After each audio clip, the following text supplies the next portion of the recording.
ಹುಕ್ಕೇರಿಯಲ್ಲಿ ಕತ್ತಿ ಕುಟುಂಬವೇ ಕಿಂಗು, ಅದನ್ನು ಹೊರತುಪಡಿಸಿದ್ರೆ ಮತ್ಯಾರೂ ಇಲ್ಲ. ವಿದ್ಯುತ್ ಸಹಕಾರಿ ಸಂಘದ ಚುನಾವಣೆಯಲ್ಲಿ ಮೇಲುಗೈ ಸಾಧಿಸಿದ್ರು. ಜಿದ್ದಾಜಿದ್ದಿನ ಫೈಟ್ನಲ್ಲಿ ಕತ್ತಿ ಬಣಕ್ಕೆ ಭರ್ಜರಿ ಜಯ. 15 ಸ್ಥಾನಗಳಲ್ಲೂ ಕೂಡ ಸ್ವಾಭಿಮಾನಿ ಪ್ಯಾನೆಲ್ ಗೆಲುವು ಸಾಧಿಸಿದೆ. ಜಿಲ್ಲಾ ಉಸ್ತುವಾರಿ ಮಂತ್ರಿಗೆ ತೀವ್ರ ಮುಜುಗರ. ಸಾಹುಕಾರ್ ಪರ ಇಡೀ ಜಾರಕಿಹೊಳಿ ಕುಟುಂಬ ಇತ್ತು. ಸತೀಶ್ ಪರ ನಿಂತಿದ್ರು ಬಾಲಚಂದ್, ಲಖನ್ ಜಾರಕಿಹೊಳಿ. ಮತ್ತೊಂದು ಪ್ರತಿಷ್ಠಿತ ಕುಟುಂಬದ ಬೆಂಬಲವೂ ಕೂಡ ಸಾಹುಕಾರ್ ಕುಟುಂಬಕ್ಕೆ ಇತ್ತು ಎಂದಾದ್ರೂ ಜೊಲ್ಲೆ ಸಪೋರ್ಟ್ ಕೊಟ್ಟರು ಗೆಲ್ಲದ ಸತೀಶ್ ಬಣ. ಚುನಾವಣೆಯಲ್ಲಿ ಮಾಸ್ಟರ್ ಮೈಂಡ್ ಆಗಿದ್ದ ಸಚಿವ ಸತೀಶ್. 1 ತಿಂಗಳಿನಿಂದ ಹುಕ್ಕೇರಿಯಲ್ಲೇ ಬೀಡು ಬಿಟ್ಟಿದ್ದ ಜಾರಕಿಹೊಳಿ, ಆದರೂ ಕತ್ತಿ ಮುಂದೆ ಸಾಹುಕಾರ್ ಸತೀಶ್ ಬಣ ಸೋತು ಹೋಯಿತು. ಹುಕ್ಕೇರಿಯಲ್ಲಿ ಕತ್ತಿ ಕುಟುಂಬವೇ ಕಿಂಗು. ಚನ್ನಪಟ್ಟಣ, ಸಂಡೂರು, ಶಿಗ್ಗಾಂವಿಯ ಬೈ ಎಲೆಕ್ಷನ್ ನಿಮಗೆ ನೆನಪೇ ಇದೆ. ಶಿಗ್ಗಾಂವಿಯಲ್ಲಿ ಸತೀಶ್ ಜಾರಕಿಹೊಳಿ ಅವರ ವರ್ಚಸ್ ಇದೆ ಅನ್ನೋ ಕಾರಣಕ್ಕೆ ಕಾಂಗ್ರೆಸ್ನ ನಾಯಕರು ಸತೀಶ್ ಜಾರಕಿಹೊಳಿಯನ್ನ ಶಿಗ್ಗಾಂವಿಯಲ್ಲೇ ಜಾಂಢಾ ಊರುವಂತೆ ಕರೆ ಕೊಟ್ಟರು. ಅಹಿಂದ ಸಮಾಜದ ಮತಗಳನ್ನ ಕಬಳಿಸಬೇಕು, ಅರ್ಥಾತ್ ನಮ್ಮತ್ತ ಸೆಳಿಬೇಕು. ಸತೀಶ್ ಜಾರಕಿಹೊಳಿ ಅತ್ಯಂತ ಲಿಟ್ರಲಿ ಅವರು ಗೆದ್ದಿದ್ರು ಶಿಗ್ಗಾಂವಿಯಲ್ಲಿ. ಅರ್ಥಾತ್ ಬಿಜೆಪಿಯನ್ನು ಸೋಲಿಸೋದ್ರಲ್ಲಿ ಸತೀಶ್ ಜಾರಕಿಹೊಳಿಯ ಪಾತ್ರ ಶಿಗ್ಗಾಂವಿಯಲ್ಲಿತ್ತು. ಅದರಂತೆಯೇ ಇಲ್ಲೂ ಕೂಡ ಮ್ಯಾಜಿಕ್ ಆಗುತ್ತೆ ನೋಡಿ. ಒಂದು ಕಡೆ ಉಸ್ತುವಾರಿ, ಮತ್ತೊಂದು ಕಡೆ ತನ್ನದೇ ಆದ ಸ್ವಕ್ಷೇತ್ರ, ತನ್ನ ತವರು ಕ್ಷೇತ್ರದಲ್ಲಿ ಹಿಂಗ ಉಲ್ಟಾ ಹೊಡೆಯೋದು ನೋಡಿ. ಮತದಾರರ ಮನಸ್ಥಿತಿಗಳು, ಮತದಾರ ಮಹಾಪ್ರಭುಗಳು, ಅವರ ನಿರ್ಧಾರಗಳು ಯಾವುದೇ ಕ್ಷಣ ಬದಲಾಗಬಹುದು. ಆಡಳಿತಾರೂಢ ಪಕ್ಷ ರಾಜ್ಯದಲ್ಲಿ ರೂಲಿಂಗ್ ನಡೆಸ್ತಾ ಇದೆ ಅನ್ನೋ ಕಾರಣಕ್ಕೆ ನೀವು ಗೆಲ್ಲಲಾರ್ರಿ. ಅಲ್ಲಿ ಕೆಲವೊಂದು ಸ್ಟ್ರಾಟಜಿಗಳು ವರ್ಕೌಟ್ ಆಗ್ತವೆ. ಆ ಸ್ಟ್ರಾಟಜಿಗಳು ಕೆಲವೊಂದು ಶಬ್ದಿಸಬಹುದು, ಇನ್ನು ಕೆಲವೊಂದು ನಿಶಬ್ದವಾಗಿರಬಹುದು. ಕತ್ತಿಯ ಸ್ಟ್ರಾಟಜಿಗಳೆಲ್ಲವೂ ನಿಶಬ್ದವಾಗಿತ್ತು. ಕತ್ತಿಯ ತಂತ್ರಗಾರಿಕೆಯು ಮಾತನಾಡಿರಲಿಲ್ಲ, ಅದು ಶಬ್ದವೇ ಇಲ್ಲದಂತಹ ಮೌನವಾದ ತಂತ್ರಗಾರಿಕೆಗಳಾಗಿತ್ತು. ಸೊ ಹೀಗಾಗಿ ರಾಜಕೀಯದಲ್ಲಿ ಹಿಂಗೂ ಆಗ್ತವೆ ಅನ್ನೋದಕ್ಕೆ ಹುಕ್ಕೇರಿಯ ಈ ವಿದ್ಯುತ್ ಸಹಕಾರಿ ಎಲೆಕ್ಷನ್ನೇ ಸಾಕ್ಷಿ. ಸೊ ಕತ್ತಿ ಬೆಂಬಲಿಗರ ಸಂಭ್ರಮಕ್ಕೆ ಎಲ್ಲೇ ಮೀರಿದ ಸಂಭ್ರಮ, ಜೊತೆಗೆ ವಿಜೃಂಭಣೆಯಿಂದ ಕುಣಿದು ಕುಪ್ಪಳಿಸಿದ್ರು ಕತ್ತಿ ಬೆಂಬಲಿಗರು. ಇದಕ್ಕೆ ಸಂಬಂಧಪಟ್ಟ ಹಾಗೆ ಒಂದಷ್ಟು ಹೇಳಿಕೆಗಳನ್ನು ನೋಡ್ಕೊಂಡು ಬರೋಣ. ಇವನ್ನು ಕಟ್ಕೊಂಡು ನಾವು ಮಾಡುವಂಥ ಕೆಲಸವನ್ನು ಮಾಡೋಣ. ಇದರಲ್ಲಿ ರಾಜಕಾರಣ ನನ್ನ ಮನೆಗೆ ಬರಬೇಕು, ನಿನ್ನ ಮನೆಗೆ ಬರಬೇಕು ಅನ್ನೋಂಥ ಇದು ಮೊದಲನೇ ನಿರ್ಣಯ, ನನ್ನ ಆತ್ಮವಿಶ್ವಾಸ, ನನ್ನ ದೇವರುಗಳ ಒಂದು ನಿರ್ಣಯ. ಬಹುಶಃ ಕೈ ಹಾಕಬಾರದ ಜಾಗದಲ್ಲಿ ಯಾರೋ ಒಬ್ಬರು ಕೈ ಹಾಕಿ ಅವು ಕೈ ಸುಟ್ಕೊಂಡ್ರು. ಆದರೆ ನನ್ನ ಜನ, ನಮ್ಮ ತಾಲೂಕು, ನಮ್ಮ ಸ್ವಾಭಿಮಾನ, ನಮ್ಮ ಸಂಘ ಸಂಸ್ಥೆಗಳು, ನಮ್ಮ ಜನರಲ್ಲೇ ಇರಬೇಕನ್ನುವಂಥ ಅವರ ಪ್ರೀತಿ, ಆ ನಿಟ್ಟಿನಲ್ಲಿ ನಮ್ಮ ತಾಲೂಕಿನ ದೇವರು ಇದೊಂದು ಪ್ರಚಂಡವಾಗಿರ್ತಕ್ಕಂಥ ಭರ್ಜರಿ ಜಯವನ್ನು ನಮಗೆ ಒದಗಿಸಿಕೊಟ್ಟಿದ್ದಾರೆ. ನನ್ನ ದೇವರುಗಳಿಗೆ, ನನ್ನ ತಾಲೂಕಿನ ಜನರಿಗೆ, ನನ್ನ ತಾಲೂಕಿನ ಹಿರಿಯರಿಗೆ ಮತ್ತು ಮತದಾರರಿಗೆ ಈ ಗೆಲುವನ್ನು ನಾನು ಸಮರ್ಪಣೆ ಮಾಡ್ತೀನಿ.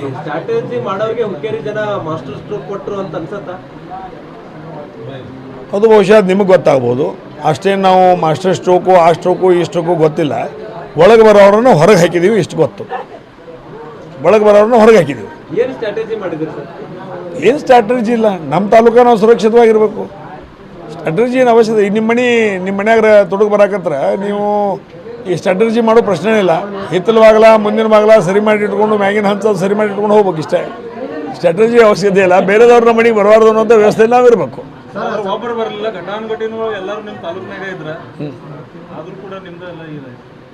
ಘಟಾನಿಗ ಈ ನೋಡ್ರಿ, ಸ್ವಾಭಿಮಾನದ ಮುಂದೆ ದನ, ಇವು ಹಣ ಮತ್ತು ದರ್ಪ ಮತ್ತು ಈ ಗುಂಡಾಗಿರಿ ಅಥವಾ ಘಟಾನುಘಟಿ ಏನೂ ನಡೆಯೋದಿಲ್ಲ. ಸ್ವಾಭಿಮಾನ ಇಸ್ ವೆರಿ ಶ್ರೇಷ್ಠ. ಅದು ಸ್ವಾಭಿಮಾನ ಅನ್ನೋದು ಮನುಷ್ಯ ಇವತ್ತು ಸ್ವಾಭಿಮಾನದಿಂದ ಬದುಕಬೇಕು ಅನ್ನೋಂಥ ನಿರ್ಣಯ ಮಾಡಿ ಹುಟ್ಟಿರ್ತಾನೆ. ಆ ನಿಟ್ಟಿನಲ್ಲಿ ಸ್ವಾಭಿಮಾನ ಬಹಳ ಶ್ರೇಷ್ಠ ಇದೆ. ಆ ಸ್ವಾಭಿಮಾನ ಜನ ಇವು ಯಾವುದಕ್ಕೂ ಬಗ್ಗದೇ ಸ್ವಾಭಿಮಾನದ ಮುಖಾಂತರ ಮತ ಚಲಾವಣೆ ಪ್ರಚಂಡವಾಗಿರ್ತಕ್ಕಂಥ ಗೆಲುವನ್ನು ಕೊಟ್ಟಿದ್ದಾರೆ. ನಾನು ಅದು ಹೇಳಿದ್ವಿ, ನೀವು ತಪ್ಪಾಗಿ ಉಲ್ಲೇಖ ಮಾಡ್ತಾ ಇದ್ದೀರಿ. ಅದು ಎ ಬಿ ಪಾಟೀಲ್ರಿಗೆ ಅವರು ಯಾರೋ ಒಬ್ಬರು ಅಂದಿದ್ರು, ಅವರು ಡಮ್ಮಿ ಅದಾರೆ ಅನ್ನೋಂಥ ಮಾತನ್ನು ಹೇಳಿದರು. ಯಾರೋ ಒಬ್ರು ನಂಗೆ ಪತ್ರಕರ್ತರು ಹೆಬ್ಬಾಳದಲ್ಲಿ ಕೇಳಿದರು, ಅದು ಸತೀಶ್ ಜಾರಕಿಹೊಳಿ ಯಾರೋ ಹೇಳಿದ್ರು ಅದನ್ನ. ಅವರೇನೋ ಅವರು ಡಮ್ಮಿ ಅನ್ನೋಂಥ ಮಾತನ್ನು ಹೇಳಿದರು. ಅದಕ್ಕೆ ಎ ಬಿ ಪಾಟೀಲ್, ನನ್ನ ಹಿರಿಯ ಸಹೋದರಾಗಿರ್ತಕ್ಕಂಥ ಎ ಬಿ ಪಾಟೀಲ್ರು ಡಮ್ಮಿನೋ ಮತ್ತು ಡ್ಯಾಡಿನೋ, ಡಮ್ಮಿನೋ ಅಥವಾ ಡ್ಯಾಡಿ ಅಂದ್ರೆ 28ನೇ ತಾರೀಕು ರಾತ್ರಿ ಹೇಳ್ತೀನಿ ಮಾತನ್ನು ಹೇಳಿದ್ದೀನಿ ಮತ್ತು ಇವತ್ತು ಹೇಳಿದ್ದೀನಿ. ಎ ಬಿ ಪಾಟೀಲ್ರು ಡಮ್ಮಿ ಅಲ್ಲ, ಅವರು ಡ್ಯಾಡಿ ಅದಾರ. ರಮೇಶ್ ಕತ್ತಿ ಅವರ ಮುಂದಿನ ನಡೆ ಯಾವ ರೀತಿಯಾಗಿರುತ್ತೆ? ಮುಂದಿನ ನಡೆ ಒಂದು ಎಲ್ಲರನ್ನು ಕರ್ಕೊಂಡು ಸಹಕಾರಿ ಕ್ಷೇತ್ರ, ಶೈಕ್ಷಣಿಕ ಕ್ಷೇತ್ರ, ಧಾರ್ಮಿಕ ಕ್ಷೇತ್ರವಾಗಿ ಒಂದು ದಿವಸ ನಮ್ಮ ಜಿಲ್ಲೆಯಲ್ಲಿ ಸಾಕಷ್ಟು ಮುಂದುವರೆದಂಥ ತಾಲೂಕು. ಎಲ್ಲ ಸಮಾಜ ಇವತ್ತು ದಿವಸ ನಮ್ಮ ಜೊತೆ ಉಳಿಬೇಕು. ಎಲ್ಲ ಸಮಾಜಗಳನ್ನ ನಾವು ಜಕ್ಕೊಂಡು ಹೋಗ್ಬೇಕು. ಎಲ್ಲ ಸಮಾಜಗಳನ್ನ ಹಿತವನ್ನು ಬಯಸಬೇಕು. ಎಲ್ಲ ನಮ್ಮ ಮನೆಯಾಗೆ ಇರಬೇಕು. ಎಲ್ಲ ನಮ್ಮ ಮನೆಯಾಗೆ ಇರಬೇಕಂತಂದ್ರೆ ಇವತ್ತು ದಿವಸ ಇದು ಪ್ರಜಾತಂತ್ರ ವ್ಯವಸ್ಥೆ. ಪ್ರಜಾತಂತ್ರ ವ್ಯವಸ್ಥೆಯಲ್ಲಿ ಒಂದು ಮನೆಯಾಗ 3 ಜನ MLAಗಳು, ಒಂದು ಮನೆಯಾಗ ಒಬ್ಬರ MLC, ಒಂದು ಮನೆಯಾಗ ಒಬ್ಬರು MP ಅಂದ್ರೆ ಬಾಕಿ ಜನ ಜಿಲ್ಲಾ ಜನ ಏನು ಮಾಡಬೇಕು? ಆ ಒಂದು ನಿಟ್ಟಿನಲ್ಲಿ ಇವತ್ತು ದಿವಸ ರಮೇಶ್ ಕತ್ತಿ ಮುಂದಿನ ಗುರಿ ಏನಂದರೆ, ಇವತ್ತು ಜಿಲ್ಲೆಯಲ್ಲಿರ್ತಕ್ಕಂಥ ಎಲ್ಲ ಜನರನ್ನು, ಎಲ್ಲ ಹಿರಿಯರನ್ನು, ಎಲ್ಲ ಸಮಾಜದವರನ್ನು ತೆಕ್ಕೆ ಹಾಕ್ಕೊಂಡು ಅವ್ರನ್ನ ರಾಜಕೀಯವಾಗಿ, ಧಾರ್ಮಿಕವಾಗಿ, ಶೈಕ್ಷಣಿಕವಾಗಿ, ಸಹಕಾರ ರಂಗದಲ್ಲಿ ಎಲ್ಲ ರಂಗದಲ್ಲಿ ಬೆಳೆಸುವಂಥ ಕೆಲಸ ಮಾಡುವಂಥ ಪ್ರಯತ್ನ ಮಾಡ್ತೀನಿ. ಸಹಕಾರ ರಂಗ ಧ್ರುವೀಕರಣ ಮಾಡಿಸುವ ಪ್ರಯತ್ನ ಮಾಡ್ತೀನಿ. ಅವಶ್ಯವಾಗಿ ಆಗಲೇಬೇಕು. ಒಂದು ವೇಳೆ ಸಹಕಾರ ರಂಗ ಧ್ರುವೀಕರಣ ಆಗದೇ ಹೋದರೆ ಈ ಬರುವಂಥ DCC ಬ್ಯಾಂಕು ಮುಂದಿನ 5 ವರ್ಷಕ್ಕೆ DCC ಬ್ಯಾಂಕ್ ಎಲೆಕ್ಷನ್ ಆಗೋದಿಲ್ಲ. ಯಾಕೆ ಬ್ಯಾಂಕೇ ಇರೋದಿಲ್ಲ. ಅದು ಮುಂದೆ ಬ್ಯಾಂಕ್ ಇದ್ರನ್ನ ಎಲೆಕ್ಷನ್. ಈಗ ಅವರು 3-4 ತಿಂಗಳ ಹಿಂದಿಂದ ಅವರು ಪ್ರಚಾರ ಮಾಡಕತ್ತಾರ, 3-4 ತಿಂಗಳ ಹಿಂದಿಂದ ಪ್ರಚಾರ ಮಾಡಕತ್ತಾರ. ಮತ್ತು ಒಂದೊಂದು ಸೊಸೈಟಿಗೆ 1 ಲಕ್ಷ, 2 ಲಕ್ಷ, 3 ಲಕ್ಷ, 4 ಲಕ್ಷ ಕೊಟ್ಟು ವೋಟ್ಗಳನ್ನ ಖರೀದಿ ಮಾಡಕತ್ತಾರ. ಇದು ಉದ್ದೇಶ ಏನು? ಇಷ್ಟೊಂದು ದೊಡ್ಡ. ಅದಕ್ಕೆ ನಾವು ಜಿಲ್ಲೆ ಎಲ್ಲ 15 ತಾಲೂಕಿನ ಜನರನ್ನ ವಿನಂತಿಯನ್ನು ಮಾಡ್ಕೊಳ್ತಾ ಇದ್ದೇನೆ. ಈ ಒಂದು ಚುನಾವಣೆ ಬಹಳ ಶ್ರೇಷ್ಠವಾಗಿದ್ದು, ಬಹಳ ಮಹತ್ವವಾಗಿದ್ದು. ಈಗಾಗಲೇ ಕಳೆದ 40 ವರ್ಷಗಳಲ್ಲಿ ಅಲ್ಲಿ ನಾನು ಸೇವೆ ಮಾಡಿದ್ದೇನೆ. 10 ವರ್ಷ ನಿರ್ದೇಶಕನಾಗಿ, 5 ವರ್ಷ ಉಪಾಧ್ಯಕ್ಷನಾಗಿ ಮತ್ತು 28 ವರ್ಷ ಅಧ್ಯಕ್ಷನಾಗಿ ಕೆಲಸ ಮಾಡಿದ್ದಾನೆ. ಆದರೆ ರೈತರಿಗೆ ಇವತ್ತು ದಿವಸ 3,500ಕ್ಕಿಂತಲೂ ಹೆಚ್ಚು ಕೋಟಿ ಶೂನ್ಯ ಬಡ್ಡಿ ದರದಲ್ಲಿ ಸಾಲವನ್ನು ಕೊಟ್ಟಿದ್ದೀವಿ. ಮತ್ತು 4 ಸರ್ಕಾರಗಳು ಏನು ಸಾಲ ಮನ್ನಾ ಮಾಡಿದ್ದಾರೆ. ಇವತ್ತು ದಿವಸ ಯಡಿಯೂರಪ್ಪ ಇರ್ಬೋದು, ಜಗದೀಶ್ ಶೆಟ್ಟರ್ ಇರ್ಬೋದು, ಸಿದ್ದರಾಮಯ್ಯನವರು ಇರ್ಬೋದು, ಕುಮಾರಸ್ವಾಮಿ ಅವರು ಇರ್ಬೋದು, 4 ಜನ ಏನು ಒಂದು ಸಾಲ ಮನ್ನಾ ಮಾಡಿದ್ದಾರೆ. ಆ ನಿಟ್ಟಿನಲ್ಲಿ ಬೆಳಗಾವಿ ಜಿಲ್ಲೆಗೆ ಅತಿ ಹೆಚ್ಚು 3,200 ಕೋಟಿ 3,81,000 ಜನರ ಮನೆಗೆ ತಲುಪಿಸುವಂಥ ವ್ಯವಸ್ಥೆ ಮಾಡಿದ್ದೇನೆ. ಅದರ ಜೊತೆಗೆ ಕೇಂದ್ರ ಸರ್ಕಾರದ ವೈದ್ಯನಾಥನ್ ಕಮಿಟಿಯಲ್ಲಿ ಬಂದಿರತಕ್ಕಂಥ 100 ಕೋಟಿ ಹಣವನ್ನು ಸಹಿತ ಆಯಾ ಸೊಸೈಟಿಗಳಿಗೆ ಕೊಡುವಂಥ ಕೆಲಸ ಮಾಡಿದ್ದೇನೆ. ಸೊಸೈಟಿಗಳು ಇವತ್ತು 1996 ಹೆಂಗಿದ್ದು ಅದಕ್ಕಿಂತ ಈಗ ಆರ್ಥಿಕವಾಗಿ ಸಬಲವಾಗಿದ್ದಾವೆ. ಸ್ವಂತ ಕಟ್ಟಡಗಳು ಹೊಂದಿದ್ದಾವೆ, ಸ್ವಂತ ಗೋಡೌನ್ಗಳನ್ನು ಹೊಂದಿದ್ದಾವೆ, ವ್ಯವಸ್ಥಿತವಾಗಿದ್ದಾರೆ. ಅದಕ್ಕೆ ಈ ನಿಟ್ಟಿನಲ್ಲಿ ಚಿಂತನೆ ಮಾಡೋದ್ರ ಮುಖಾಂತರ ಬ್ಯಾಂಕ್ ಉಳಿಬೇಕು. ಬ್ಯಾಂಕ್ ಉಳಿದ್ರೆ ಸೊಸೈಟಿ ಉಳಿತದೆ, ಸೊಸೈಟಿ ಉಳಿದ್ರೆ ಬ್ಯಾಂಕ್ ಉಳಿತದೆ. ಮತ್ತು ಈ ಹಣ ಕೊಟ್ಟು ಖರೀದಿ ಮಾಡಿದರೆ ಬ್ಯಾಂಕು ಉಳಿದಿಲ್ಲ, ಸೊಸೈಟಿನೂ ಉಳಿದಿಲ್ಲ. ಮತ್ತು ಮುಂದಿನ 5 ವರ್ಷ ಬಿಟ್ಟು DCC ಬ್ಯಾಂಕ್ ಎಲೆಕ್ಷನ್ ಬರೋದಿಲ್ಲ. ತೆಲ್ಲೇ ಕೆಡಿಸುವಂಗಿಲ್ಲ. ವೈಯಕ್ತಿಕವಾಗಿ ಟಾರ್ಗೆಟ್ ಮಾಡಿದ್ರು ಅಂತ ಅನ್ಸುತ್ತೆ. ಯಾರೀ ನಾನು ವೈಯಕ್ತಿಕವಾಗಿ ಟಾರ್ಗೆಟ್ ಮಾಡಿದರೆ ಯಾಕೆ ಅದಕ್ಕೆ ನನಗೇನು ಅನಿಸೋದಿಲ್ಲ. ವೈಯಕ್ತಿಕವಾಗಿ ಟಾರ್ಗೆಟ್ ಮಾಡೋಕ್ಕೆ ಏನದ? ಅವ್ರೇನು ನಮ್ಮದು 12 ಗಂಟೆಗೆ ಎದ್ದು ಬರ್ತಾರು. 3 ತಿಂಗಳಲ್ಲೇ ನಾವು ಎಲ್ಲ ಬದಲಾವಣೆ ಮಾಡಿದ್ದೀವಿ. ಮಧ್ಯಾಹ್ನ 12 ಗಂಟೆಗೆ ಎದ್ದು ಬರ್ತಾರು. ಯಾರು ಮಾತುಗಳು ನೇರವಾಗಿ ಅಲ್ಲ, ನನಗೆ ಇನ್ನೂ ಗೊತ್ತಾಗ್ತಾ ಇಲ್ಲ. ಯಾಕಂದ್ರೆ ಮುಂಜಾನೆ ನಾನು 4:45ಕ್ಕೆ ಎದ್ದು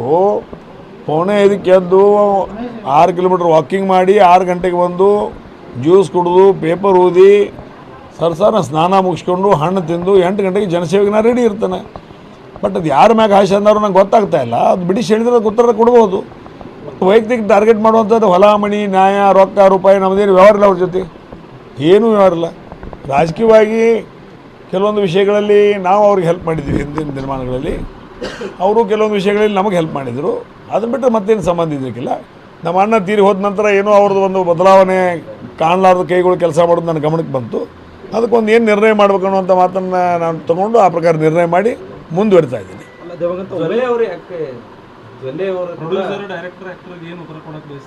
ಜನ ಕೊಟ್ಟು ವಿಷಯ ಮ್ಯಾಟರ್ ಕ್ಲೋಸ್ ಮಾಡಿದ್ದಾರೆ. ಕೂಡ DCC ಬ್ಯಾಂಕ್ ವಿಚಾರದಲ್ಲಿ ಸಾಲ ಕೊಡೋದಿಲ್ಲ ಮಾಡುವುದಿಲ್ಲ ಅನ್ನುವಂಥ ನಿಟ್ಟಿನಲ್ಲಿ ಬ್ಲ್ಯಾಕ್ ಮೇಲ್ ಕೂಡ ಮಾಡುವಂಥ ಪ್ರಯತ್ನ ಮಾಡಿದ್ದಾರೆ. ಅದನ್ನೇ ತಿಳ್ಕೊಳ್ರಿ ಮನಸ್ಥಿತಿ. ಈಗ ನಾನು ಮಾತಾಡಕತ್ತೇನೆ. ಈಗ ಜಿಲ್ಲೆಯ 15 ತಾಲೂಕಿನ ರೈತ ಬಾಂಧವರಲ್ಲಿ ಸವಿನಯ ಪ್ರಾರ್ಥನೆ, ವಿನಂತಿ. ನಿಮ್ಮನ್ನು ಅಲ್ಲಿಯ ರೈತರು ಒಂದು ಒಳ್ಳೆಯ ಸಂಸ್ಥೆಗೆ ಆಡಳಿತ ಮಂಡಳಿಗೆ ನಿಮ್ಮನ್ನು ಆಯ್ಕೆ ಮಾಡಿಕೊಟ್ಟಿದ್ದಾರೆ. ಆ ಒಂದು ನಿಟ್ಟಿನಲ್ಲಿ ನಿಮ್ಮ ಒಂದು ಆಡಳಿತ ಮಂಡಳಿ ಒಬ್ಬರಿಗೆ ನೀವು ಠರಾವ್ ಕೊಡಬೇಕಾಗುತ್ತೆ. ಆ ಠರಾವ್ ಕೊಡ್ರಿ, ಆ ಠರಾವ್ ಮಾರ್ಕೋಬೇಡ್ರಿ. ಆ ಠರಾವ್ ಮಾರ್ಕೊಂಡ್ರೆ DCC ಬ್ಯಾಂಕ್ ಮುಣುಗ್ತದೆ. ಆ ಠರಾವ್ ಮಾರ್ಕೋಬೇಡ್ರಿ. ಠರಾವನ್ನು ಒಳ್ಳೆಯ ಜನ ಸಹಕಾರಿ ಕ್ಷೇತ್ರದಲ್ಲಿ ರೈತರಿಗೆ ಅನುಕೂಲವಾಗುವಂಥ ಯೋಜನೆಗಳು ತರುವಂಥದ್ರ ಜೊತೆಗೆ ರಾಜ್ಯ ಮತ್ತು ಕೇಂದ್ರ ಸರ್ಕಾರದ ಯೋಜನೆಗಳು ತಂದು ನಿಮ್ಮ ಮನೆ ಬಾಗಿಲಿಗೆ ಕೊಡುವಂಥ ಜನ ಏನಿರ್ತಾರಲ್ಲ ಅವ್ರಿಗೆ ತಾವು ಮತ ಹಾಕಿರಿ. DCC ಬ್ಯಾಂಕ್ ಉಳಿತಾರೆ, ನಿಮ್ಮ ಸೊಸೈಟಿ ಉಳಿತದೆ. ನಿಮ್ಮ ಸೊಸೈಟಿಯಲ್ಲಿರ್ತಕ್ಕಂಥ PKPS ಇರ್ತಕ್ಕಂಥ ಎಲ್ಲ ರೈತ ಬಾಂಧವರಿಗೆ ಮತ್ತು ಇನ್ನೂ ಹೆಚ್ಚಿನ ಅನುಕೂಲತೆಗಳು ರಾಜ್ಯ ಸರ್ಕಾರ ಕೇಂದ್ರ ಸರ್ಕಾರದಿಂದ ತಂದು ಕೊಡುವಂಥ ವ್ಯವಸ್ಥೆ ಮಾಡ್ತೀವಿ. ಆ ಒಂದು ನಿಟ್ಟಿನಲ್ಲಿ ನೀವು ಆ ಹಣದಿಂದ ನಿಮ್ಮ ಉಡಿ ತುಂಬಿಕೊಳ್ಳೋದೇ ಆ ಹಣವನ್ನು ಬೇಡ ಅಂತ ಹೇಳ್ರಿ. ಒಂದು ವೇಳೆ ತೊಗೊಂಡದ್ದು ತಿರುಗಿ ಕೊಡ್ರಿ. ಆ ಬ್ಯಾಂಕಿನ ಮುಖಾಂತರ ಎಲ್ಲ ರೈತರ ಜಿಲ್ಲೆಯಲ್ಲಿರ್ತಕ್ಕಂಥ 4.5 ಲಕ್ಷ ರೈತರ ಉಡಿ ತುಂಬುವಂಥ ಕೆಲಸ ನಾವು ಎಲ್ಲ ಸಮಾಜವನ್ನು ಕಟ್ಕೊಂಡು ನಾವು ಮಾಡುವಂಥ ಕೆಲಸವನ್ನು ಮಾಡೋಣ.